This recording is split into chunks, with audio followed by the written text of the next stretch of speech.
बोलो साचे दरबार की जय। बोलो श्री नंगली निवासी भगवान की जय। बोलो श्री परमहंस दयाल जी महाराज की जय।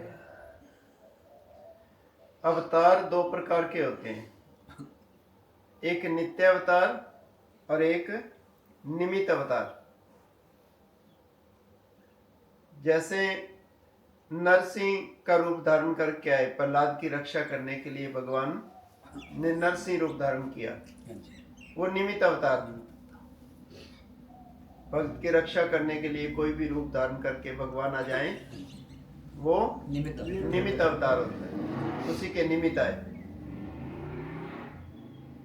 या ये कह लो कि इस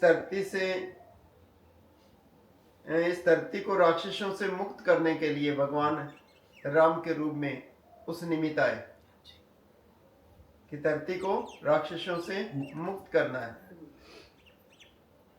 और उन्होंने मर्यादा सिखाई, मर्यादा पुरुषोत्तम श्री राम का अवतरण हुआ। भगवान कृष्ण भी कंस जैसे पापियों से छुटकारा दिलवाने के लिए उस निमित्त आए और उन्होंने प्रेम का प्रवाह चलाया। लेकिन जो संत के रूप में जब भगवान आते हैं तो वो नित्य अवतार के रूप में माने जाते हैं। श्री गुरु महाराज जी इस धरा पर नित्य अवतार के रूप में अवतरित हुए, रूहों का कल्याण करने के लिए। हम प्रतिदिन श्री गुरु महाराज जी की पावन आरती में गाते हैं, कली कुटिल जीवन निस्तारण को स्वामी संत स्वरूप धर के, आत्म को दर्शावत मल दोए तन मन के। रूहों का कल्याण करने के लिए, आत्म साक्षात्कार करवाने के लिए कि तुम कौन हो, क्या करने आए हो, तुम्हारा वास्तविक स्वरूप क्या है, उस सत्य का बोध करवाने के लिए श्री गुरु महाराज जिस तरह पर अवतरित हुए। और जब श्री गुरु महाराज जी टेरी में पहाड़ों में तप कर रहे थे, साधना कर रहे थे अपने गुरुदेव की आज्ञा अनुसार, दादा गुरु महाराज जी श्री परमहंस दयाल जी महाराज की आज्ञा अनुसार टेरी की पहाड़ियों में तप कर रहे थे, तो उस समय लक्ष्मी श्री गुरु महाराज जी के पास आई। उसने कहा कि जब जब भी तुम धरती पर आए मैं तुम्हारे साथ रही। तुम राम के रूप में आए, मैं सीता के रूप में आपके साथ रही।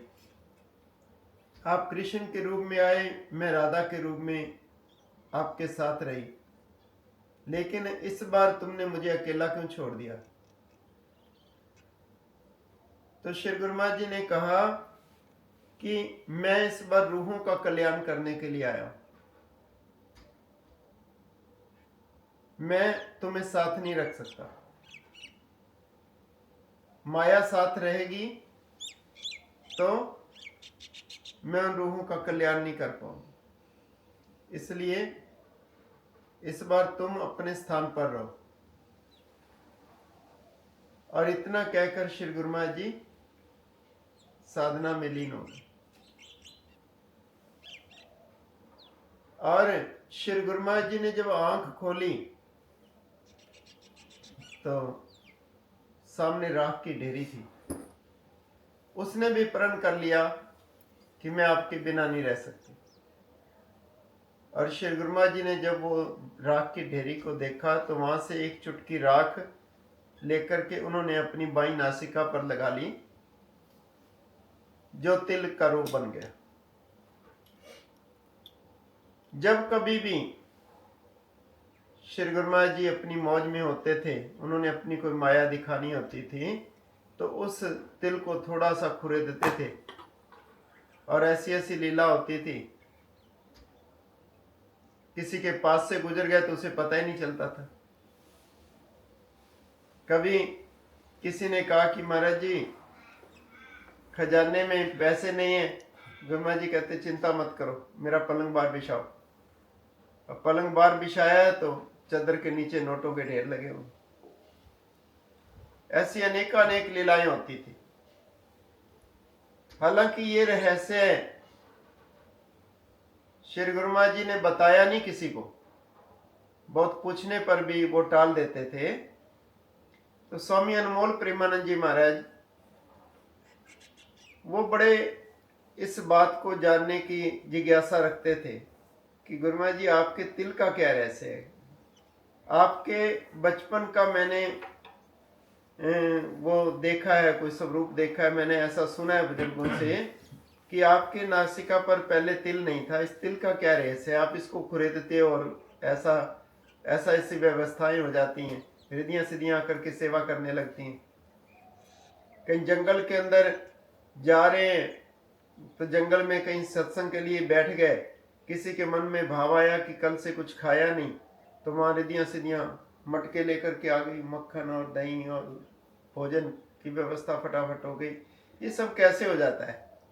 इस तिल का रहस्य क्या है? तो श्री गुरु महाराज जी उस बात को टाल देते जब भी कोई पूछता।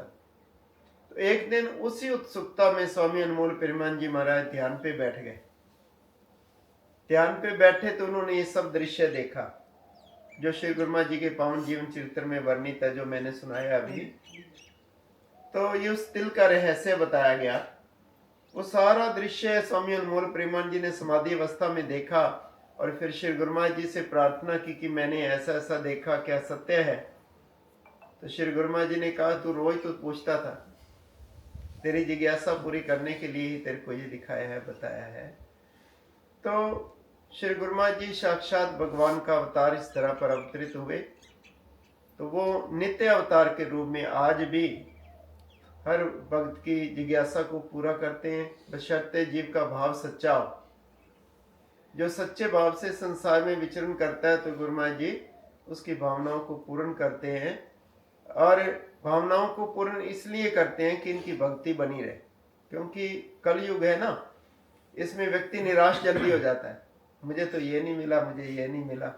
जैसे बच्चा स्कूल जाता है, वो छोटा होता है, उसको कुछ बोध नहीं होता, माँ कहती स्कूल जा बेटा, वो कहता है नहीं जाऊंगा मम्मी, नहीं जाऊंगा।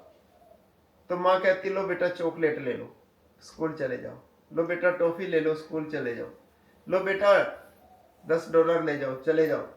किसी भी तरह से माँ लालच देकर के उसको स्कूल भेजती। तो पढ़ते पढ़ते पढ़ते पढ़ते धीरे धीरे बच्चे की रुचि इतनी हो जाती है पढ़ाई में कि कभी माँ कहे ना बेटा छुट्टी कर लो, तो बच्चा कहता है नहीं मम्मी मेरा सिलेबस पीछे रह जाएगा, मैं छुट्टी नहीं करूँगा, क्योंकि उसको समझ आ गई। तो श्री गुरु महाराज जी भी इसलिए पहले कुछ ना कुछ लालच देते रहते हैं, जो मांगता है जिज्ञासा पूरी करते रहते हैं। अब कई बार पता होता है माँ को कि चॉकलेट दूंगी तो इसका दांत खराब होगा, लेकिन फिर भी देनी पड़ती है। कभी कभी कभी कभी बच्चा कोई जिद करके कोई चीज मांगता है, पता है उसको फोड़े फिंसियां हो जाते हैं, एलर्जी हो जाती है, वो कहता है जलेबी खानी है। अब बाजार में खड़े हैं, वो कहता है जलेबी खानी है। माँ सोचती है 10-20 लोगों के बीच में अगर नहीं लेकर दूंगी तो लोग कहेंगे ये कंजूस है, बच्चा जिद कर रहा है देने के लिए। तो कभी कभी वो भी देनी पड़ती, हालांकि पता है वो नुकसानदायक है, लेकिन फिर भी देनी पड़ती। किसको समझ आ जाएगी तो ये अपने आप छोड़ देगी।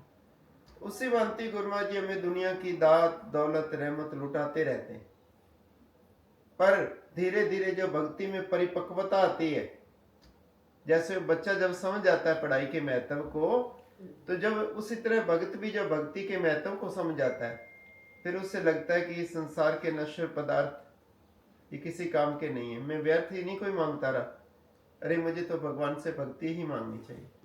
फिर उसकी रुचि उसमें हो जाती है, जैसे उस बच्चे की रुचि पढ़ाई में हो जाती है। तो वास्तव में सच्चा भक्त वही है। भक्ति की परिपक्वता तभी महसूस होती है, पता चलता है कि जब उसका सच्चा प्रेम सतगुरु से अपने इष्ट से होता है, केवल उसी के दर्शन दीदार की एक तड़प होती है, उन्हीं को पाने की चेष्टा होती है, अपने हृदय मंदिर में उनके दर्शन दीदार की एक चाहना होती है, सत्संग में रुचि होती है। तो वो अवस्था जब जीव की आ जाए तो परमानंद की प्राप्ति जीव को अपने भीतर से होने लगती है। फिर ये दुनिया के पदार्थ सब फीके लगते हैं, दुनिया के रस फीके लगते हैं।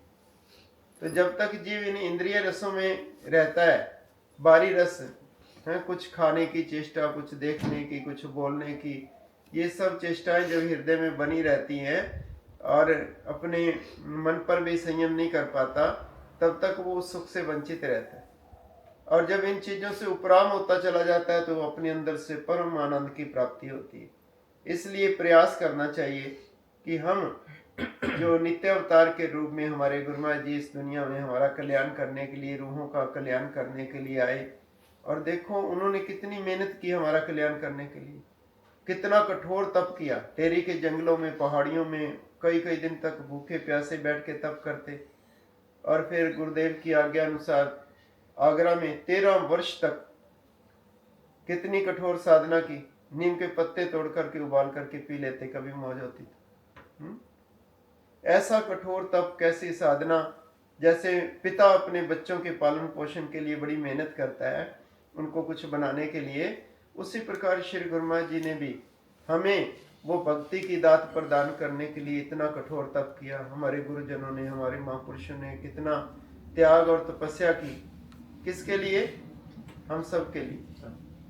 इसलिए हमें कभी भी वो उपकार उनका भूलना नहीं चाहिए, सदा उनका शुक्र गुजार करते रहें। जो मिले उस पर सब्र करके और उनका शुक्र गुजार करते हुए जब हम जीवन का निर्वाह करेंगे तो स्वाभाविक ही वो परमानंद की प्राप्ति अपने अंदर से होगी।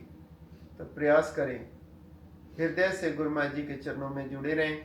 जो उनका नाम शब्द में मिला है उसका जाप अधिक से अधिक करें।